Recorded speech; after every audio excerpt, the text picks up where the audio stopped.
as his unmatched records. A sporting icon who redefined excellence and became the pride of an entire nation. Ladies and gentlemen, with huge pride, as the guest of honor, Bharat Ratna Sachin Tendulkar ji. Sir, I have a couple of questions for you as a fireside chat on behalf of all the students. Sachin ji, you grew up in a home where your father, Ramesh Tendulkar ji, was a professor, but your own journey was in the cricket field. Could you share a couple of things about him and how did this shape you as a person? Honorable Vice President of India, Radhakrishnan ji, Honorable Governor of Andhra Pradesh, Abdul Nazir ji, Honorable CM of Andhra Pradesh, Chandrababu Naidu ji,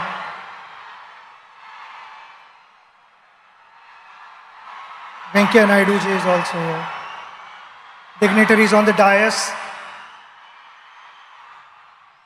ladies and gentlemen, all my friends, brothers and sisters, namaskaram.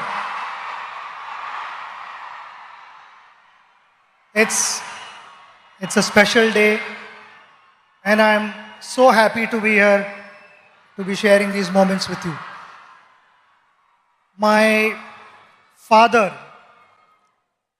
came from a very, very humble background, had a challenging life because the pockets were not deep. We stayed in 2 rooms in a chawl, which was a kitchen cum bedroom and a living room cum bedroom. And why I'm saying this is because my father was extremely passionate about academics. He became a professor, he also was a poet, and he continued to chase his dream. He did not have the best of facilities, but he made the best of what he had. So in those 2 rooms, he found a corner and stood first in BA and MA and won a gold medal. When I was growing up and I watched him, he was extremely gentle, extremely patient with me. So whatever mistakes I made as a child, I was convinced, he explained to me and I got convinced. It was never that he tried to correct me forcibly. And that created a huge positive impact on me. I learned so many things from him. He was extremely patient. And why I say this? Because when I had started playing for India, I bought my own car. I used to love to listen to good music. And most of the times it used to be loud music in the car while I was driving. And my father would be seated next to me, reading his book. Never once did he tell me, reduce the volume, I want to read the book. He was focused and the outside noise did not matter to him. And that's something that I learned from him.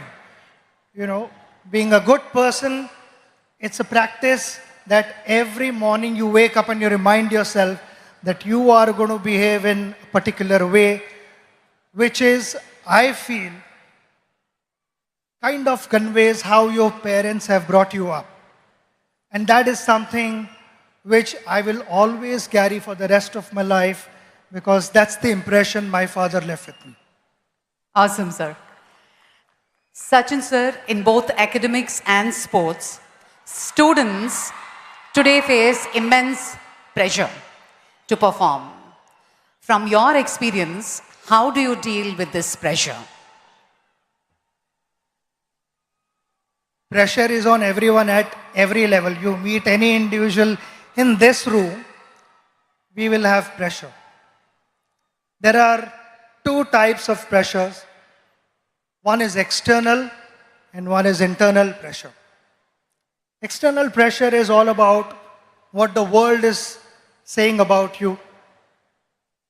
I think in today's world, when social media is so active, people want to know what is being said about myself.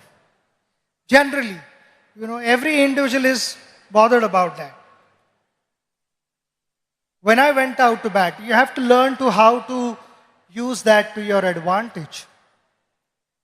When I went out to bat, I used to get reception like this, which was fantastic. Sometimes it was overwhelming. Sometimes I felt I was not in the frame of mind to start my innings. I just needed that break. I needed the crowd to settle down a bit.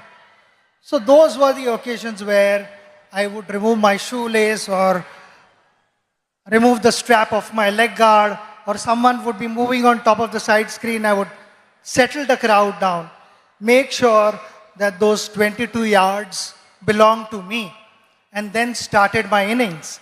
It is like a ship sailing through water to get to its destination. But the moment there are holes in the ship and the water starts seeping in, the ship starts sinking. And that is exactly what I'm trying to tell you, that external pressures will be there. You need to shut off. You need to stay focused on what you want to achieve in life. We come to internal pressure. Internal pressure is actively led by your conscious mind.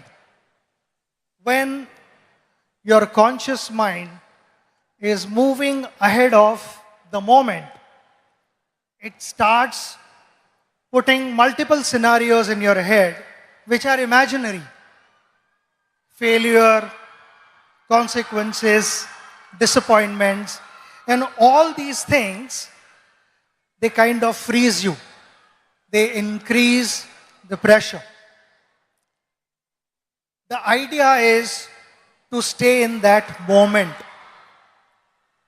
When I went to bat, people talk about, he was in that zone and that's why he batted well.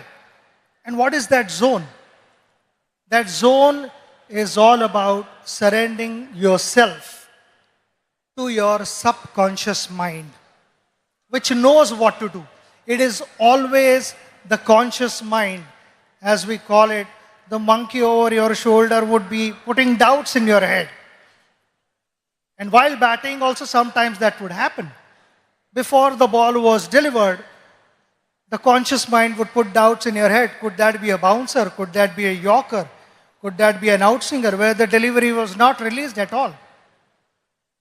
So I found myself batting at my best when I had surrendered myself to the subconscious mind. So that would be my advice to all of you, to stay focused, stay aware of what's happening around you, but don't let the external energies dominate what you want to be in life. Absolutely. So one last one. On this centenary celebrations of Andhra University, your one message to all the students out there. We are celebrating a very, very big moment. Centenary of Andhra University. The magical figure that we talk about